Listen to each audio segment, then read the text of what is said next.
Hello વિદ્યાર્થી મિત્રો, કેમ છો? સાત સર ફિઝિક્સ યુટ્યુબ ચેનલ પર આપ સૌનું ફરી એક વખત સ્વાગત છે.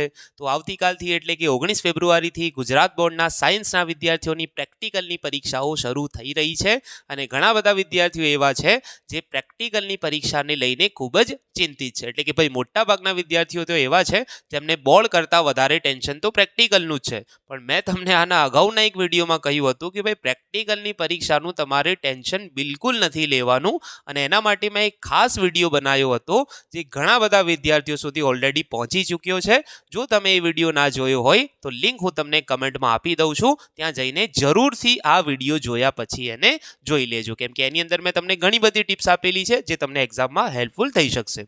હવે આજના વિડીયોમાં આપણે ખાસ એક ટોપિક પર વાત કરવાના છીએ, જે એ છે કે ભાઈ ઘણા બધા વિદ્યાર્થીઓને એવો ડર હોય છે કે સર અમારી તૈયારી નથી તો શું અમે પ્રેક્ટિકલ પરીક્ષામાં ફેલ થઈ જઈશું, કે શું એક્ઝામિનર પ્રેક્ટિકલ પરીક્ષામાં ખરેખર કોઈને ફેલ કરે છે કે બી નથી કરતો. તો એ બધા સવાલોના જવાબો હું તમને આજે પ્રૂફ સાથે આપવાનો છું. તો વિડીયોને ખાસ પૂરો જોજો અને ખાસ એક વસ્તુ રિક્વેસ્ટ કરીશ કે ભાઈ ચેનલ પર ઘણા બધા વિડીયો એવા છે જેની ઉપર 10,000, 8,000, 12,000, 15,000 વ્યૂઝ છે, પણ વિદ્યાર્થીઓ ટીચર્સને સપોર્ટ નથી કરી રહ્યા, એટલે સબસ્ક્રાઇબ નથી કરી રહ્યા. તો બસ એટલી જ રિક્વેસ્ટ કરીશ કે જો તમે ચેનલ પર નવા હો તો પ્લીઝ સબસ્ક્રાઇબ કરી લો, કેમ કે તમારા સબસ્ક્રાઇબ કરવાથી ટીચર્સને મોટિવેશન મળે છે અને આગળ તમારા માટે આ રીતે કામ કરતા રહેશે. કેમ કે અમારે અહીંયા કામ કરવા માટે સ્પેશિયલી સમય કાઢીને તમારા માટે બધા વિડીયોઝ પ્રિપેર કરવાના હોય છે.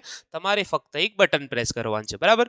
તો જરૂરથી સબસ્ક્રાઇબ કરી લેજો. અને આજના ટોપિક પર આપણે ફરી આવી જઈએ કે શું એક્ઝામિનર શું તમને ફેલ કરશે કે નહીં કરે. તો એને હું તમને અહીંયા એક પ્રૂફ બતાવી રહ્યો છું, જે જોઈને તમે બિલકુલ મતલબ ખુશ થઈ જશો, ખુશ થઈ જશો અને કહેશો કે સર પ્રેક્ટિકલની એક્ઝામમાં શું ટેન્શન લેવાનું, આપણે તો ફ્રીલી એને આપીશું. જો હવે તમે સ્ક્રીન પર જોઈ શકો છો, એક વિદ્યાર્થીનું માર્ચ 2023નું એક રિઝલ્ટ આપેલું છે. હવે મેં ઓબ્વિયસલી એનું નામ ને બધું હાઇડ કરીને રાખ્યું છે, પણ આપણો મેઇન મકસદ એ છે કે ભાઈ પ્રેક્ટિકલની એક્ઝામમાં શું થાય છે અને માર્ક્સ કઈ રીતે મળે છે, બરાબર? તો જુઓ તમે અહીંયા જોઈ લો, પહેલાં બધાને કન્ફર્મ થઈ જાય કે ભાઈ આ રિઝલ્ટ ખરેખર 2023નું છે. તો જોઈ લો તમે અહીંયા આ માર્ચ 2023, ગુજકેટ 2023, બરાબર? તો રિઝલ્ટ તમને જોવાય છે. હવે આની અંદર તમે નીચે જોશો તો તમે જોઈ શકો છો કે ભાઈ જે કેમેસ્ટ્રીની બોર્ડની એક્ઝામના માર્ક્સ છે એ 18 માર્ક્સ છે.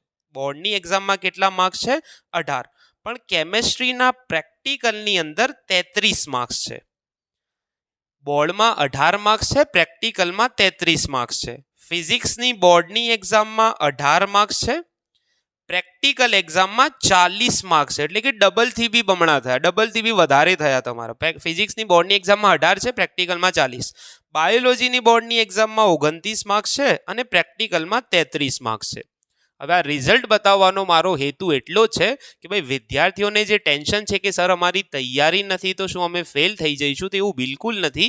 તમારી તૈયારી અને પ્રેક્ટિકલ એક્ઝામને કોઈ લેવા દેવા નથી. મેં તમને કીધેલું છે કે ભાઈ ઘણી બધી મેં તમને અગાઉના વિડીયોમાં ટિપ્સ આપેલી છે. બસ તમારે ખાલી વ્યવસ્થિત રીતે સિન્સિયરલી જઈને એક્ઝામ આપવાની છે. જે ટિપ્સ મેં તમને આપી છે ફોલો કરશો તો ખાસ તમને શું કહેવાય જરૂરથી તમને ફાયદો થશે એમનો.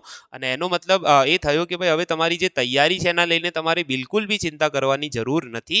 કેમ કે તમે અહીંયા જોઈ શકો છો કે ભાઈ એવો વિદ્યાર્થી જે બોર્ડની અંદર ત્રણેય વિષયમાં ફેલ છે, એના બી એવરેજ 30, 33, 35, 40 જેવા પ્રેક્ટિકલમાં માર્ક્સ છે. તો હવે આપણે કમસે કમ એટલી તો તૈયારી હશે જ કે ભાઈ આટલા માર્ક્સ તો લાવી જ શકીએ.